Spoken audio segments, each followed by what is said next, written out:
Olá, meninas, boa tarde.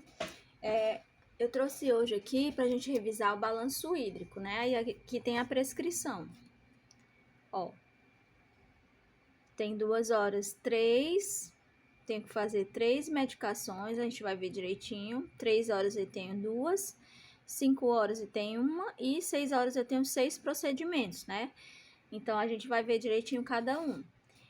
A gente vai lembrar um pouquinho o que é o balanço hídrico, para que serve, né? Por que eu vou fazer esse controle? Então, como a gente sabe que a gente está lidando com pacientes que estão em UTI, então a gente sabe que aquele paciente, na maioria das vezes, é o quê? É um caso grave, pode ser um pós-cirúrgico, né? Aquele paciente, ele tá utilizando vários dispositivos, pode ser um choque também, né? Como a gente já viu na aula, que existem vários tipos de choques. Então, o balanço hídrico, ele é para a gente conseguir mensurar como que aquele paciente está lidando com aquela terapia que ele está recebendo. Será que ele está tendo melhora? Será que ele não está tendo? Que a gente tem que mudar a conduta ou não? Então, a gente vai verificar isso aí. A gente vai conseguir ver detalhadamente como esse paciente está respondendo ao tratamento que ele está recebendo ali na unidade hospitalar. Então, a gente tem que lembrar, teve até uma questãozinha na EBSER, na prova, que falava assim sobre o balanço. O paciente, ele tinha recebido uma infusão de 1.500, né? E aí falava que ele tinha tido de perda 900 ml, que dava o total de 600, né? Aí a gente pergunta, esse balanço, ele é positivo ou negativo? Daí a gente pensa, positivo. Por quê? Porque ele recebeu mais do que perdeu. Então, quando isso acontece, a gente chama o balanço de balanço positivo. E se fosse o contrário? E se ele tivesse recebido 600, mas no final tivesse uma perca de 1 litro e 500? Então, ou melhor, 900. E daí ele teria um balanço negativo, que daria o resultado de 600 negativo. E se ele tivesse recebido 600 e tivesse perdido 600? Aí a gente chamaria de neutro.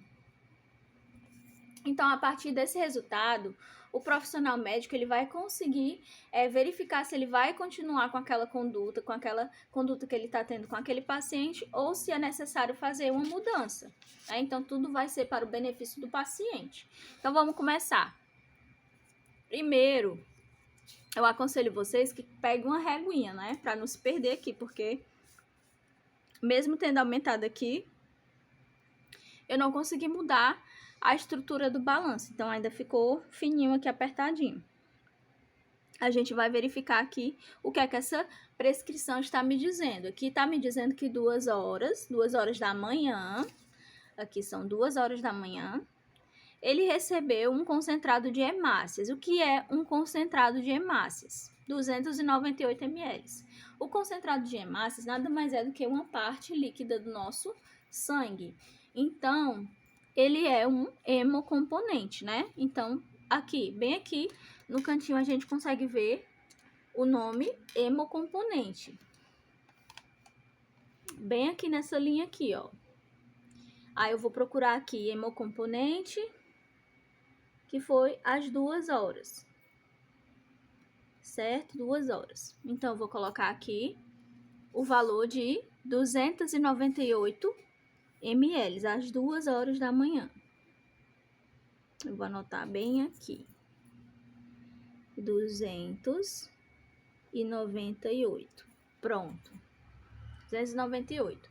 Aí, na mesma hora, 2 horas, ele também recebeu lactulose, que é para poder ajudar na motilidade gastrointestinal dele. Só que aqui é na sonda nasoentérica. Vocês ainda lembram qual é a sonda nasoentérica?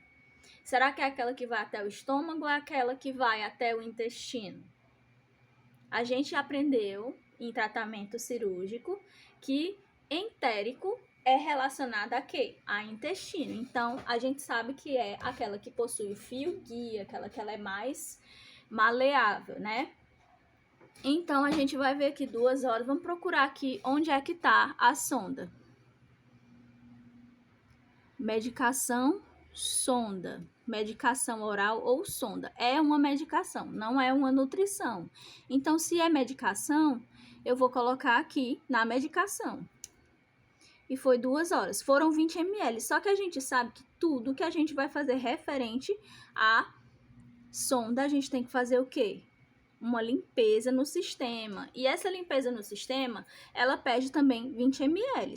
Mas aqui eu não tenho espaço da lavagem da sonda, então essa lavagem vai ficar exatamente aqui, ó. Então vamos primeiro lavar 20 ml, né, para lavar. Então eu vou ter que lavar 2 vezes. Eu vou ter que lavar antes de infundir o medicamento e depois que eu fizer essa infusão. Então 20 mais 20 vai dar 40, né? Então 40 a gente vai colocar aqui.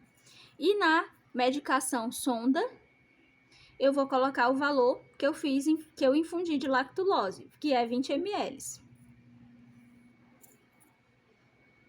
20 ml, certo? Ok. Então, depois dessas 2 horas, eu tive um medicamento endovenoso, que é uma dipirona, certo? Dipirona 20 ml. Então, vamos procurar aqui. Onde é que está a medicação endovenosa? Está bem aqui no meio, né? A medicação endovenosa, aonde que é? Não é na veia? Não é no acesso do paciente? Então, como é que eu vou fazer isso? Para eu poder fazer essa dipirona, eu vou precisar primeiro deixar aquele acesso pérvio. Como é que eu faço isso? Eu vou precisar fazer um flushzinho de 10 ml, pelo menos 10 ml. Tem algumas condutas que vai dizer 5, vai dizer mais. Então, tudo que é feito no paciente de UTI é muito controlado. Então, vou precisar colocar aqui no meu balanço esse flush também. Então, se foram 10 ml que eu vou utilizar aqui, então eu vou fazer 10 ml. Deixa eu anotar aqui para ficar melhor para vocês. Eu vou fazer o quê? Vai ser 10 ml do flush, né, de soro, mais 20 ml da minha dipirona diluída, mais 10 ml novamente para garantir que aquele medicamento foi para o lugar certo. Então, aqui eu vou ter um total de 10, 20, 30, 40. 40. Então, vou anotar 40 aqui na medicação endovenosa. Medicação endovenosa às 2 horas. A mesma linha aqui, ó. Mesma linha. Medicação EV 40. Pronto. E aí, 3 horas, a gente teve mais um medicamento. 3 horas é um bromoprida. Novamente, eu vou precisar fazer o quê? Passou de 1 hora, né? Então, eu vou de novo deixar aquele acesso pérvio com 10 ml, mais 20 ml do bromoprida e mais 10 ml. Vai dar o total de 40 endovenoso aqui, às 3 horas, aqui abaixo. Mais 40. Certo? Pronto. E aí, depois, a gente tem às 3 horas aqui uma perca, não é mais um ganho. A gente verificou aqui que esse paciente, ele tá em sonda vesical de demora. Se ele tá em sonda vesical de demora, eu vou colocar o que aqui na diurese? SVD, né? Sonda vesical de demora. Eu preciso descrever que o meu paciente, ele está utilizando a sonda. Então, eu venho para cá e veio que foi 3 horas que ele teve uma diurese de 200 ml. Ele perdeu 200 ml. Então, vou colocar aqui 200. Ótimo. Aí, depois, 5 horas, a gente vai pular, não tivemos nada 4 horas. E 5 horas a gente teve mais um medicamento. Que medicamento foi esse? Foi um omeprazol endovenoso. Mais endovenoso aqui, 5 horas. E, novamente, a gente vai fazer aquele esqueminha. 5 horas, eu vou colocar 10 ml de flash, só que agora a gente não tem 20, a gente tem 10. Então, vai ser 10 ml do flush para deixar o acesso pérvio, mais 10 ml do medicamento omeprazol e mais 10 ml. Então, vai ser 30 ml às 5 horas na medicação endovenosa. 30 ml. Ok, 30 ml certinho. E depois a gente vai ter um monte de coisa 6 horas, né? Como é que a gente vai fazer isso? Muito medicamento 6 horas. Vamos verificar aqui o que é que tem. 6 horas eu vou ter o quê? Eu vou ter... O primeiro vai ser o hidrocortisona. endovenoso